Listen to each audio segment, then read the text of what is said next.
ನೋಡ್ರಿ, ಈ ಸರ್ಕಾರ ದಿವಾಳಿ ಆಗಿದೆ.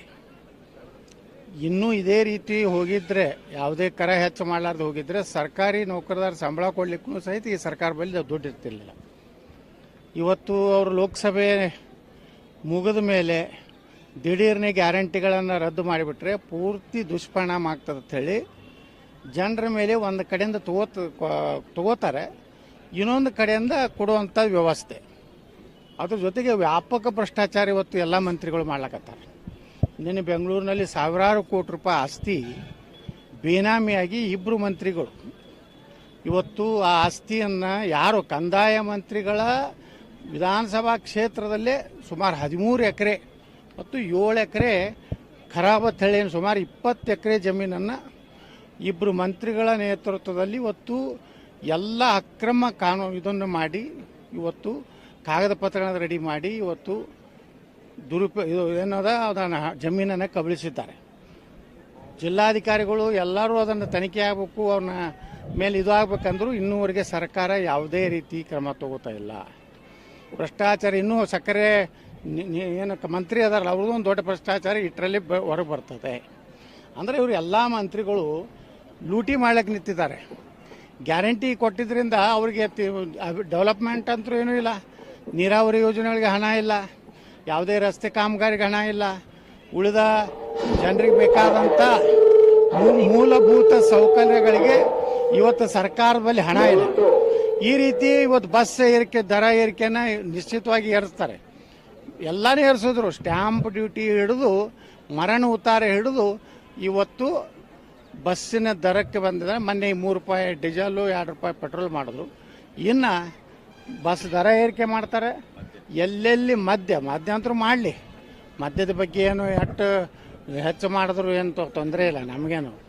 ಆದರೆ ಭಾಳಷ್ಟು ಮದ್ಯದ ಒಂದು ಬೆಲೆ ಏರಿಸೋದ್ರಿಂದ ಮತ್ತು ನಕಲಿ ಮದ್ಯಗಳು ಪ್ರಾರಂಭ ಆಗಿ ಮತ್ತೆ ಕಾರ್ಮಿಕ ವರ್ಗದವರು ಬಡವರು ಅತಿ ಏನು ಕೆಳಮಟ್ಟದ ಮದ್ಯ ಕುಡಿದ್ರಿಂದ ಅವ್ರ ಜೀವನನೂ ಇದು ಆಗ್ತದೆ. ಇದನ್ನೆಲ್ಲ ಗಮನದಲ್ಲಿಟ್ಕೊಂಡು ಸಿದ್ದರಾಮಯ್ಯನವರು ಮುಖ್ಯಮಂತ್ರಿಗಳು ಇದನ್ನೆಲ್ಲ ಗಮನದಲ್ಲಿಟ್ಕೊಂಡು ಇವತ್ತೇನು ತಮಗೆ ಆಗದೇ ಇದ್ದರೆ ಹೇಳಿಬಿಡಲಿ, ಅವರು ನನಗೆ ಗ್ಯಾರಂಟಿ ಕೊಡೋದು ಆಗೋದಿಲ್ಲ, ಗ್ಯಾರಂಟಿ ಮುಂದುವರಿಸಬೇಕಾದ್ರೆ ನಾನು ಹಿಂಗೆ ಟ್ಯಾಕ್ಸ್ ಹಾಕೋತಗೋ ಅಂತ ಹೇಳಿಬಿಡಲಿ. ರಾಜ್ಯದ ಜನ ಏನು ತೀರ್ಮಾನ ಮಾಡ್ತಾರೆ. ಇದ್ರ ಜೊತೆಗೆ ಯಾವ ಶಾಸಕರಿಗೂ ಸಮಾಧಾನ ಇಲ್ಲ, ಅಭಿವೃದ್ಧಿಗೆ ಹಣನೇ ಬರ್ತಾ ಇಲ್ಲ. ಇವತ್ತಲ್ಲೇ JT ಪಾಲ್ರು ಹೇಳ್ಯಾರ ಈ ಗ್ಯಾರಂಟಿಯಿಂದ ನಮ್ಗೆ ಅಭಿವೃದ್ಧಿ ಆಗ್ತಾ ಇಲ್ಲ ಅಂತ.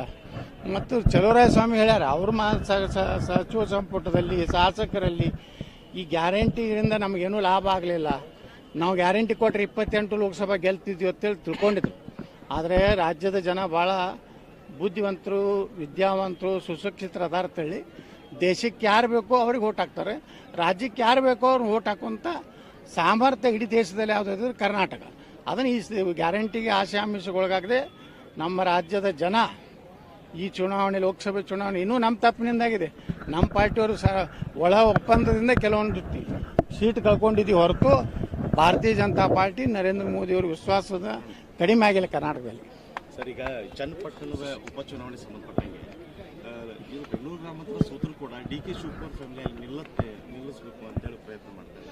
ನೋಡ್ರಿ, ಪ್ರಜಾತಂತ್ರದಲ್ಲಿ ಯಾರು ಬೇಕಾದರೂ ನಿಲ್ಬಹುದು.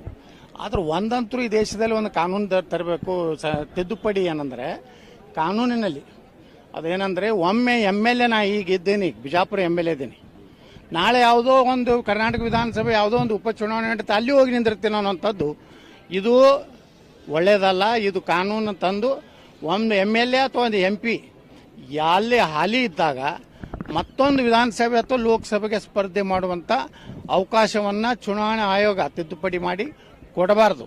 ಯಾಕಂದ್ರೆ ಈಗ ನಾನು ಬಿಜಾಪುರ MLA ಇದ್ದೀನಿ, ನಾಳೆ ಮೊನ್ನೆ ಹಂಗೆ ಆಯಿತು, ಬೆಳಗಾವಿಗೆ ನಿಲ್ಲಂದರು, ಬಾಗಲಕೋಟೆಗೆ ನಿಲ್ಲಂದರು, ಅವು ಮತ್ತು ಬಿಜಾಪುರ ಖಾಲಿ ಆಗ್ತಿತ್ತು. ಕಂಟಿನ್ಯೂ ಚುನಾವಣೆ ಆಗಬಾರ್ದು ರಾಜ್ಯದಲ್ಲಿ. ಯಾಕಂದ್ರೆ ಏನಾಗ್ತದೆ, ಒಂದು ಚುನಾವಣೆ ಅಂದರೆ ಕನಿಷ್ಠ 2 ತಿಂಗಳು ಚುನಾವಣೆ ನೀತಿ ಸಂಹಿತೆ ಬರೋದ್ರಿಂದ ನಮ್ಮ ಯಾವ ಅಭಿವೃದ್ಧಿ ಕೆಲಸ ಆಗೋದಿಲ್ಲ.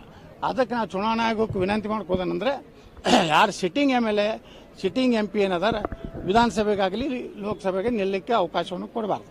ಈಗ ಯಡಿಯೂರಪ್ಪ ಫ್ಯಾಮಿಲಿ ಜೊತೆ ಯತ್ನಾಳ್ ಅವರು ಕಾಂಪ್ರಮೈಸ್ ಮಾಡೋಕ್ಕೆ ಬಹಳ ಪ್ರಯತ್ನಗಳು ನಡೀತಾ ಇದ್ದಾವೆ. ನೋಡ್ರಿ, ನಾನು ಒಬ್ಬ ಕಾಂಪಿಟೇಟರ್ ಇದ್ದೀನಿ.